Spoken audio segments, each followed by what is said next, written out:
आमच्या स्वाधीन झाले, त्यांच्या संगोपनाची जबाबदारी आज आमच्यावरती आली.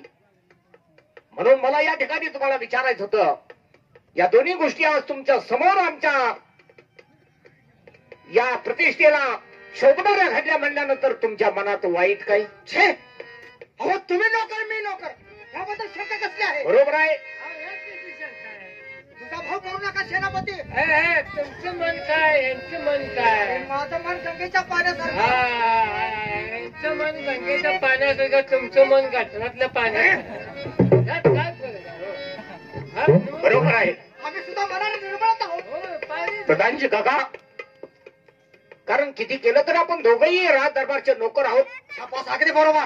यात मान अपमान कशाचा? काहीच नाही. तुमच्याकडून काहीतरी छोटीशी एखादी चूक झाली असेल ती सुधारण्याची पुन्हा महाराजांनी तुम्हाला संधी दिली. तुमच्याकडे असणारा बाळ युवराज माझ्याकडे दिला. हो हो, उगवणारा दिवस कधीतरी मावळत असतो, मावळलेला दिवस एक ना एक दिवस उगवत असतो. अगदी बरोबर. अहो मुलगा तुमच्याकडे काय आणि माझ्याकडे आहे, बरोबर शेवटी आहे. दरबारात आहेच ना, ह्यामध्ये शंका कसली? ठीक आहे. तेव्हा तात्यासाहेब, मी खरी जातोय, तेव्हा या राज दरबारकडे लक्ष ठेवा म्हणजे काही झालं. काळजी लोक आहे, आम्ही जातो सगळी चौकशी करतो. या तुम्ही.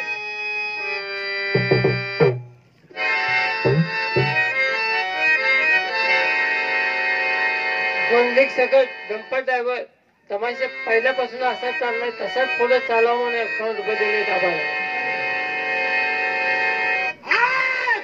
नीच, खेळण्या खरंच बुद्धिभ्रष्ट झाली तुझी. अरे आज मात्र किती लढाई लढल्या, छातीची ढाल केली, मनकटाची संसार केली. अरे कित्येक शत्रूला नेस्त साबूत केले, आणि एका छोट्याशा गोष्टीसाठी जवळच्या मुलाचं शिक्षण बरोबर चाललंय म्हणून सेनापतीचा स्वाधीन केला, आणि 9 लाखाचा कंटा माझ्या गळ्यात घालता तो काल आलेला सेनापती त्याच्या गळ्यात.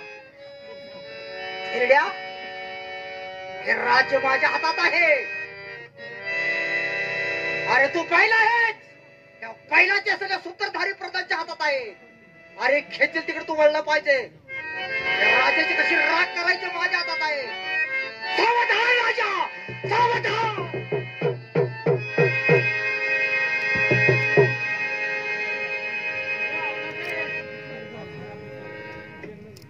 बघितलं कसं पेटले रान.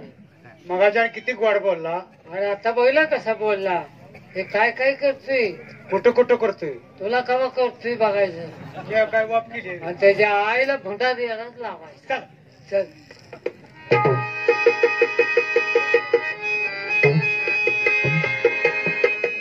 खरोखरच चांगल्या कामाचं नेहमीच चांगलं फळ मिळत असतं म्हणतात ते यालाच.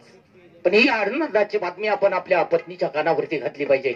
त्यालाही काही महत्वाच्या सूचना दिल्या पाहिजेत, कारण तिलाही आपल्यात सहभागी करून घेतलं पाहिजे. तेव्हा आपण आपल्या पत्नीला बोलवून त्या ठिकाणी सूचना दिल्या पाहिजेत. सरोज,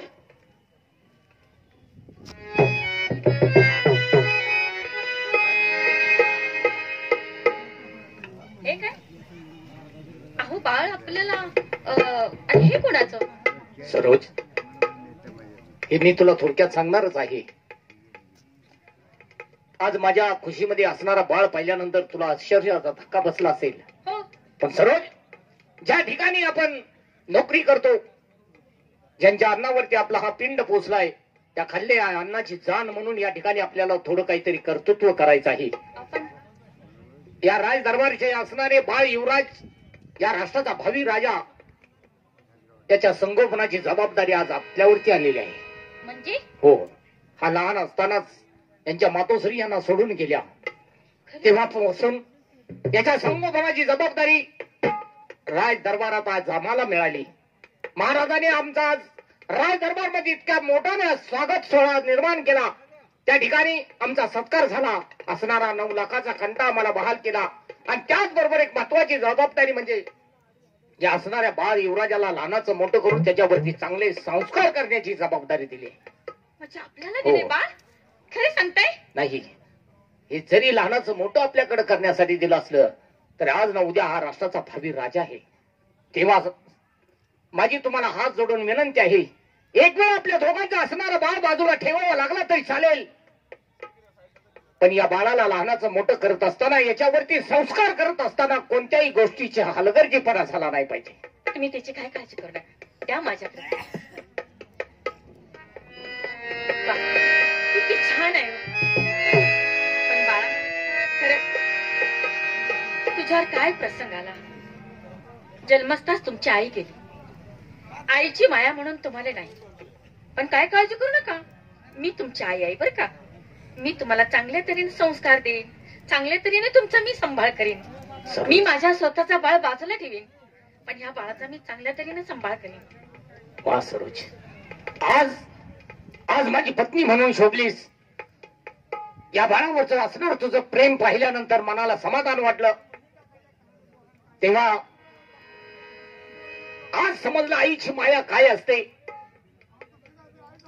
आज तुमच्या खुशीत हा लहानसा बाळ आल्यानंतर मगापासून असणारं रडू थांबलं. आईच्या मायेत ऊब काय आहे हे मी पाहिली. तेव्हा त्याला शांत झोपी घाला. हो, तोपर्यंत खूप आम्ही रडायला पाठीमागं लागली. आहे. कारण का त्याची भूक लागली असेल. तुम्हाला मी दूध पाजते हा, आणि मी चांगल्या तऱ्हेने तुम्हाला अंगाई गाऊन मी तुम्हाला झोप घालते बरं का. झोप घडी मधुर